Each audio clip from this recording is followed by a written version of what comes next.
flavor. No, available for pickling ba? Okay, let's begin na guys. Ito na po.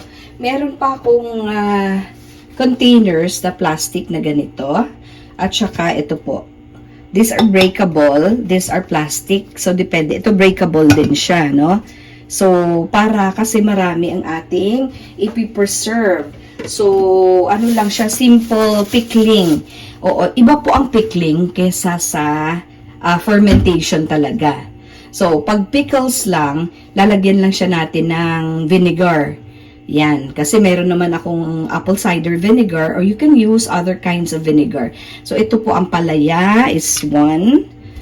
Meron tayong carrots. Meron tayong, di ba meron tayong sauerkraut dyan. So, yung carrots, dagdagan natin. Oo, pwede tayong mag-atsara. Atsara. So, yan po ang papaya. Pwede tayong mag-pickles ng ano din, radish. Ito po, radish. Ayan. At saka, aside from radish, oo, pwede natin i-include itong ating onions, garlic, and ginger. Ayan. So, damihan na natin guys. Kasi hindi natin alam kung ano po ang ating kakaharapin sa future. Oh, 'di ba? Oh, meron din tayong cucumber. Oh, yung cucumber, maganda rin yan i-pickles. At saka, kasi yung fermentation talaga, so far, sauerkraut pa lang yung alam ko. Ito po ang singkamas. Ayun, singkamas po. And of course, yung walang sawang repolyo or cabbage. Kasi ang cabbage naman talaga, we need this kasi it's good for potassium and then other vitamins and minerals na nandito po. No, mga flavonoids and polyphenols na kailangan natin. Imagine may vitamin K pa yan. So, lahat ng yan ay ating gagawin, no? So, babalatan at itong singkamas. So, grabe yan guys, ang singkamas. Marami kang,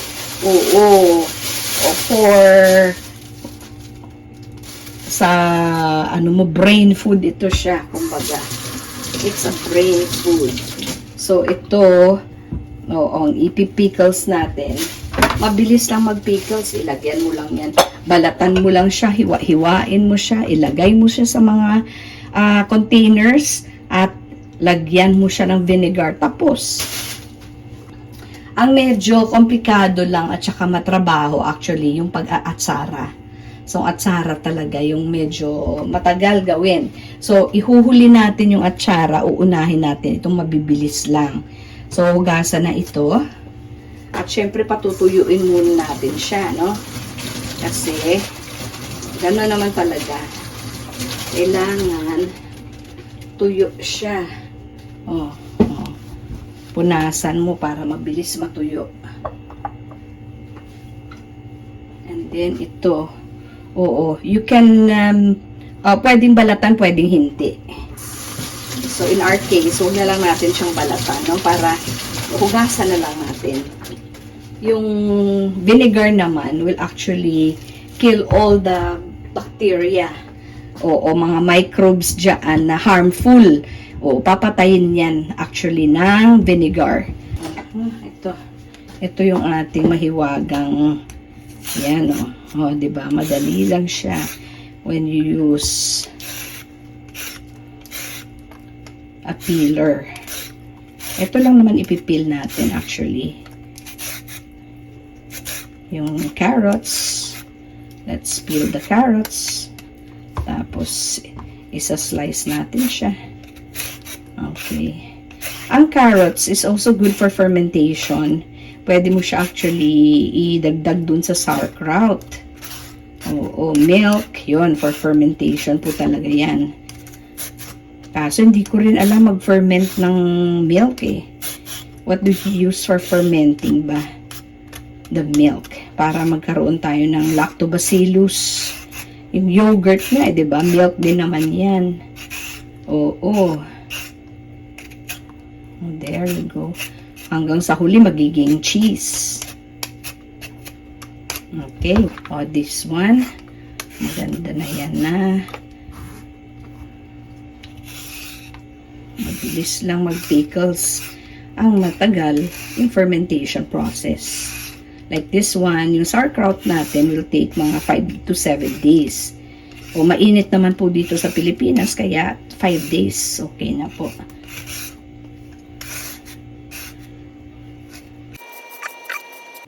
Matigas balatan ang papaya, syempre. Medyo matigas yan balatan. At saka yung singkamas.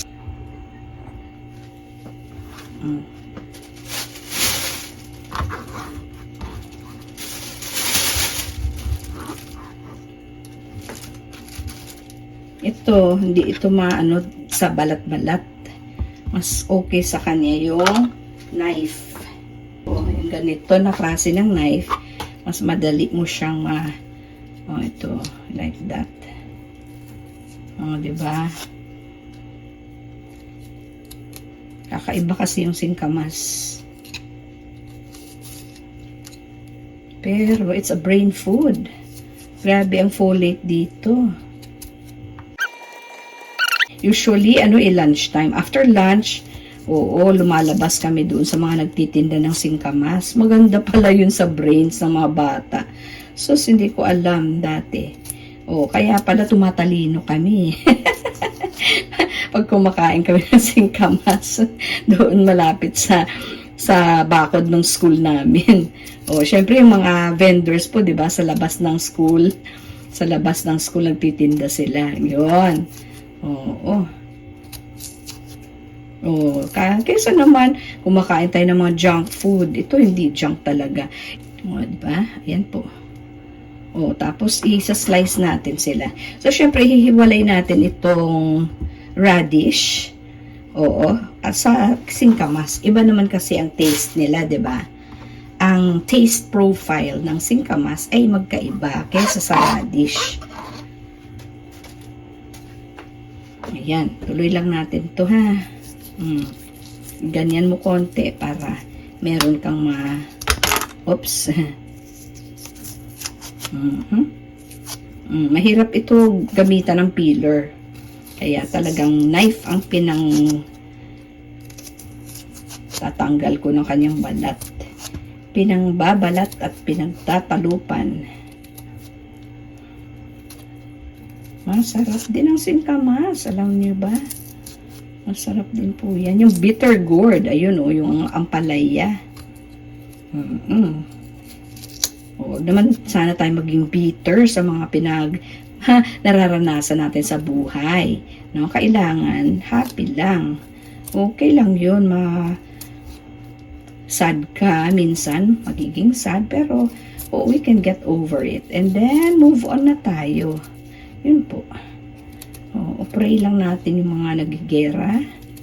Mga leaders na mukhang nasisiraan ng bait. Kung anong pinagagagawa. Apektado lahat. Hindi lang ang bayan nila apektado din pati yung mga ibang tao. Tingnan mo naman kung ano nangyari sa ating gas, no? Magkano ng 1 litro? Malapit ng mag 100. Aabot pa daw ng 200 yan, di ba? So, pray lang natin. Matapos din lahat ng problema. If this is parang of the end, okay lang. Just be ready. Hindi natin kailangan maging nervyoso. Let's prepare in peace and calmly. Stay calm. Stay confident in the love of God. The Lord will provide, kumbaga. Yun po. Pero, we need to prepare. Hindi naman pwedeng, bahala na. Hindi pwede. Prepare. Yes. Para kahit konti, meron ka din namang panlaban, di ba? Panlaban sa buhay. Tapos na tayo magbalat ng singkamas. Nabalatan natin yung carrots na hugasan na natin ang ating mga magsa-slice na tayo. Let's go to slicing. Slicing time na tayo. Okay.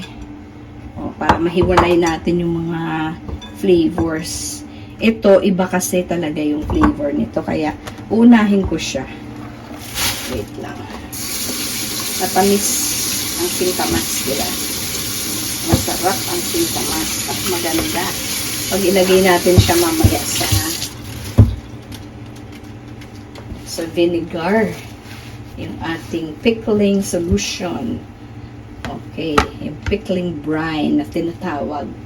Apple cider po ang gagamitin ko dito, guys. Sa puti, no? Yan. Oops. Dalawa lang ang binili ko. Kasi trial and error pa tayo dito, no? So, I hope okay na tayo. Ito, ganyan. So, manipis na slices. Manipis na strips ang gagawin po natin.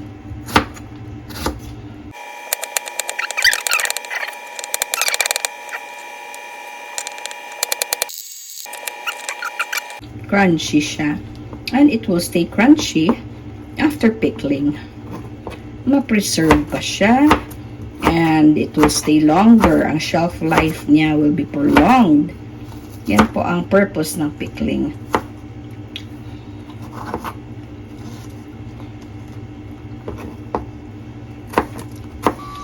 Ayan, tapos na natin siya, guys. Unahin na natin siya ilagay dito.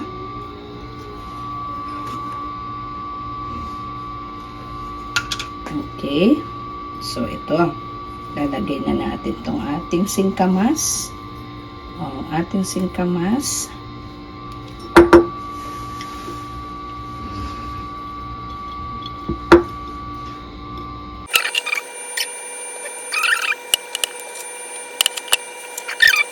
Pa tayo eh.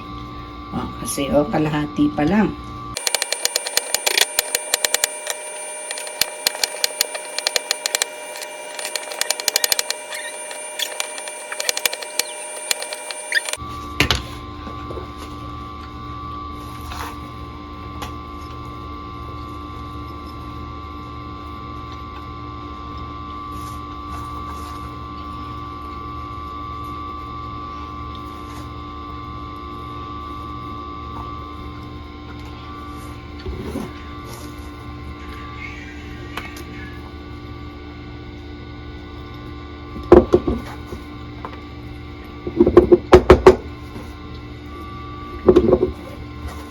Sakto lang isang no?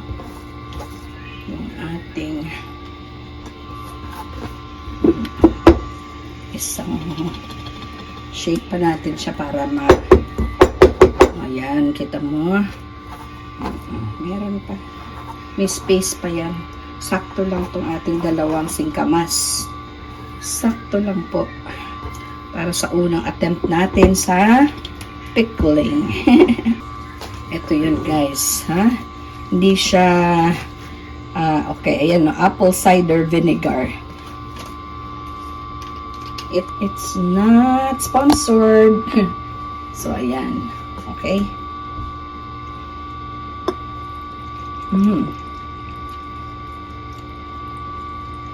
Sa paglagay natin ng ating apple cider vinegar, kailangan hanggang sa itaas. Wow, sakto lang yung ating pala eh. Yan, ubos pala sa isang ganyan. Bibili tayo ng additional vinegar.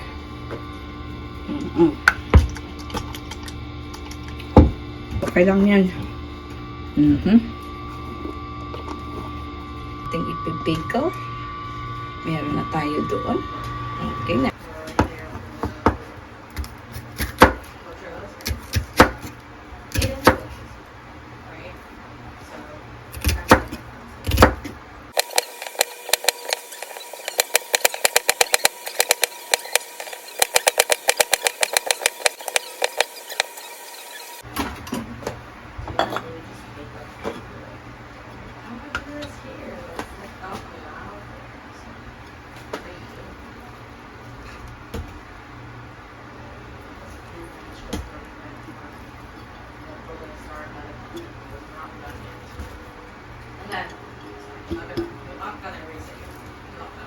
Political factors. Political factors. I'm gonna keep going, I guess. And try to find things. But yeah, most of the people get radish.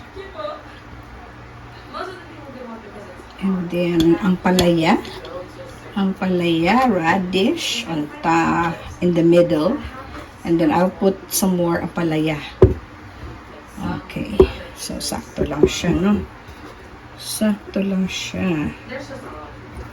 And there you go. I made this bigger so that they will be It takes time. nice when you serve them. Diba? Okay. So actually, you can put some flowers here. So where's everyone doing this? And there you go. Pang decoration talaga siya. Pang decoration talaga. Itong ating carrots, flowers. Carrot flowers. There you have it.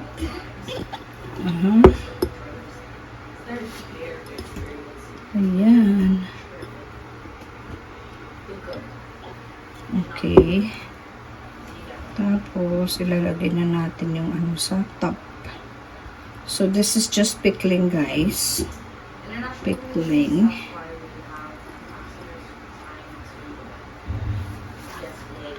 I will just use this for now.